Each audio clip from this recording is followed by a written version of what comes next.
સુરતમાં પ્રેમ લગ્નની કિંમત પોતાના જીવથી ચૂકવનારી 22 વર્ષની રીના પ્રજાપતિના મોત પછી લોહીના સંબંધો પથ્થર બની ગયા. પણ અંધકાર વચ્ચે સુરત પોલીસની માનવતા દીવા જેવી ઝળકી જોવા મળી હતી. રીનાએ ભાવનગરથી પોતાની 1.5 વર્ષની દીકરી સાથે સુરતના ઉમિયાધામ અતિથિ ગૃહમાં મંગળવારે ઝેર પી લીધું હતું. પતિનું 4 મહિના પહેલા કિડનીની બીમારીથી મૃત્યુ થયું હતું અને પિયરે પ્રેમ લગ્નના કારણે તેને ત્યજી દીધી હતી. એકલતા અને અપમાનથી કંટાળી તેણે આ પગલું ભર્યું. મોત પછી પિતા મગનભાઈએ કહ્યું, મારે એની સાથે કોઈ સંબંધ નથી, હું સુરત નહીં આવું.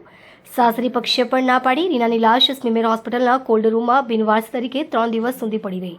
પણ અશ્વિની કુમાર પોલીસ સ્ટેશન અધિકારીઓએ હાર ન માની. તેઓએ 4 દિવસ સુધી રીનાના જેઠ બટુકભાઈ બારૈયાને સમજાવ્યા, કાનૂની અને માનવતાની દલીલો કરી. આખરે જેઠ પીગળ્યા. તેમણે રીનાનો મૃતદેહ સ્વીકાર્યો અને 2 વર્ષની માસૂમ દીકરીનો કબજો પોતાને સોંપાવ્યો. પોલીસને CWC અને કોર્ટની કાર્યવાહી ઝડપી બનાવી, એનઓસી મેળવી અને મોટા બાપાને બાળકી સોંપી. બાળકી હવે પરિવારના આશ્રમમાં છે.